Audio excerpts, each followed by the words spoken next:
En el último pleno decíamos que no podíamos empezar a hablar de infancia en Andalucía sin referirnos a las espeluznantes cifras que nos ofrecen actores tan poco sospechosos, como el Defensor del Menor o la Red Andaluza de Lucha contra la Pobreza. No es necesario que hoy reiteremos aquí todos los datos, aunque sí me gustaría resaltar que en los últimos años la pobreza infantil en Andalucía, lejos de mejorar o de mantenerse, se ha incrementado, ha empeorado de manera más intensa que en otros territorios, que en otras comunidades autónomas.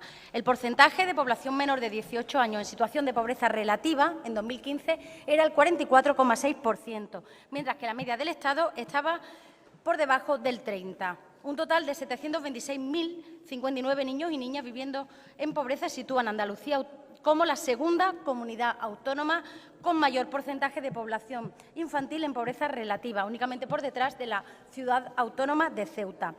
La infancia andaluza se aleja así y cada vez más de la infancia del resto del Estado. Si en 2008 la diferencia con la media estatal era de 7 puntos, en 2015 la brecha entre la infancia andaluza y la media estatal se había duplicado hasta llegar a los 15 puntos. Por todo ello, en esta moción presentamos una batería de medidas encaminadas a combatir esta situación de pobreza infantil. Entre ellas, la modificación del artículo 6.3 del Decreto 299 de 12 de enero, que regula el ingreso mínimo de solidaridad. ¿Para qué? Para alargar el plazo de percepción de este ingreso, en el caso de familias con niños y niñas a cargo, porque los niños y niñas son los que más sufren la pobreza. Además, pedimos la ampliación de las plazas y becas de comedor escolar para que ningún niño o niña que tenga derecho a ellas se quede sin esa posibilidad porque no exista en su centro una plaza habilitada. Además, en relación al segundo Plan de Infancia y Adolescencia 2016-2020, creemos ya la Comisión Técnica de Seguimiento. Está prevista en el plan, ha pasado tiempo y creemos que ya es el momento de crearla. Optimicemos el funcionamiento de los equipos de tratamiento familiar que atienden a menores en situación de riesgo social. Dotemos de recursos económicos propios a la Alianza para la Lucha contra la Pobreza Infantil, sino a la Alianza sí a los fines que persigue la Alianza. Incluyamos en la cartera de la Sanidad Pública Andaluza prestaciones para niños y niñas en situación de pobreza relativa, gafas, audífonos, prótesis, atención odontológica completa y servicios especializados. Todo eso que hay muchos hogares que no se pueden permitir y que son recursos básicos. También relacionado con la situación social, dos medidas muy concretas que actúan en el ámbito de la vivienda. Arbitremos las medidas necesarias para que ningún ciudadano o ciudadana con menores a su cargo se vea afectado por un procedimiento de ejecución hipotecaria o lanzamiento por impago del alquiler de su vivienda habitual sin que las administraciones públicas competentes en materia de servicios sociales logren buscar, le aseguren una alternativa habitacional. Modifiquemos el artículo 9.3 del Decreto 141/2016 de 2 de agosto, que regula el Plan de Vivienda y Rehabilitación de Andalucía 2016-2020. ¿Para qué? Para que en el caso de familias con menores a cargo, lo que ahora mismo es una expectativa se convierta en un derecho garantizado, para que no dependan de la disponibilidad presupuestaria para las convocatorias. Eso en materia de exclusión social, pero como saben, hay toda una serie de cuestiones que influyen, que afectan a nuestra infancia. La educación es fundamental. Y presentamos varias propuestas relativas no solo a igualdad de oportunidades, sino también al acoso escolar, tristemente de moda en los últimos tiempos. Creación de medidas de compensación y becas relacionadas con el proceso educativo, aumentando la cuantía destinada a estos instrumentos para las familias con menos recursos. Así vamos a combatir el absentismo, el fracaso escolar y conseguiremos a medio plazo unos resultados, sin duda, mucho más satisfactorio de lo que estamos obteniendo a día de hoy. ¿Qué más? Apliquemos el artículo 35.2 del Decreto 149/2009 12 de mayo, que regula los centros que imparten primer ciclo de educación infantil. ¿Para qué? Para que la renta y la condición de familia monoparental o numerosas realmente sean tenidos en cuenta como prioritarios a la hora de conceder las plazas en esa franja de educación, fomentando algo tan saludable para nuestros niños y niñas como la educación infantil en la etapa de 0 a 3 años, en igualdad de oportunidades, que no dependa de la renta de sus familias. Cumplamos con la ratio de profesionales de apoyo en los centros públicos y concertados, de manera que los niños y niñas con necesidades educativas especiales sean debidamente atendidos por monitores y por profesores y profesoras de audición y lenguaje y pedagogía terapéutica. Eso no está pasando a día de hoy, no está sucediendo. Estamos hablando de la recuperación de la crisis, de ofertas de empleo público de 35 horas y nuestros niños y niñas con necesidades educativas especiales no están debidamente atendidos en los centros, no lo están. Abordemos el acoso escolar, pero no solo con un protocolo para una vez que el acoso se ha producido, sino con un enfoque preventivo, con acciones concretas que potencien las medidas encaminadas a la construcción de un clima de convivencia. Reforcemos la responsabilidad del profesorado y de los padres y madres en la detección de conductas violentas. Y, además, algo muy importante, trabajemos también con el acosador o acosadora. No nos centremos solo en el que sufre el acoso. ¿Por qué? Porque también hay que trabajar con las personas responsables de esa situación de acoso que, según el informe del Defensor del Menor, sufren 1 de cada 4 niños en nuestras aulas. Es una cifra alarmante.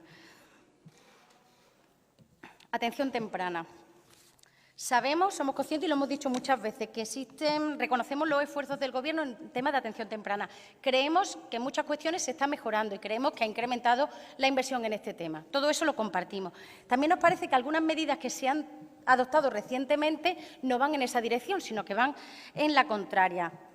La mayoría de centros son generalistas y nos parece bien, pero en aquellas localidades en las que exista un centro generalista y un centro específico para un trastorno en concreto, demos la posibilidad de que se acuda no al CAIT más cercano al domicilio, sino al CAIT que, por el tipo de trastorno, sea más adecuado. Y en el caso de que no estemos en la misma localidad, dejemos que sean los representantes legales, los padres o madres, los que elijan.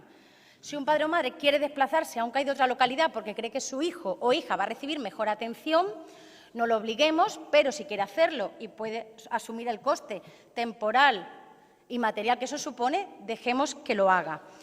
Por eso, en esta materia, proponemos 2 medidas muy concretas. Esta que les decíamos y, además, la dotación presupuestaria para atención temprana es verdad que se ha incrementado.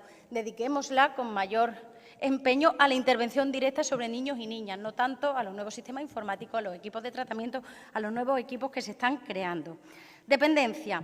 Los plazos de valoración y reconocimiento de la dependencia ya sabemos que son muy largos, ya sabemos los problemas que hay, pero es que en el caso de niños y niñas que necesitan la contraprestación económica que suele llevar aparejada el reconocimiento de la dependencia, es fundamental para costear toda esa serie de terapias que, desgraciadamente, la atención temprana no cubre a día de hoy.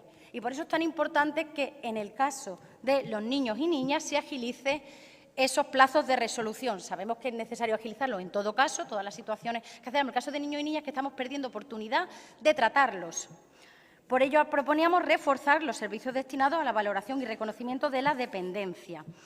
En materia de discapacidad, algo parecido con los centros de valoración y orientación de la discapacidad. ¿Por qué? Porque para muchas cuestiones los niños y niñas necesitan tener reconocida su discapacidad y si tardamos meses, a veces muchos meses, en reconocérselo, esto le supone un problema. Supone un problema a la hora de contar con recursos en los colegios, por ejemplo, a la hora de acceder a la familia numerosa con 2 hijos, uno de ellos tiene discapacidad, etcétera. ¿Qué estamos haciendo con los menores no acompañados? ¿Qué estamos haciendo por ello? Adaptemos el Sistema Andaluz de Protección de Menores a la Ley Orgánica 196 en su última reforma. ¿Para qué?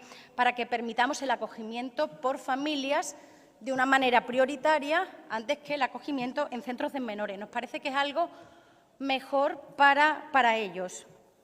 Y para terminar, como saben, llevamos medidas sobre abuso sexual infantil porque, ya lo hemos hablado, nos parece que hay que hablar del tema, aunque sea un tema nada agradable.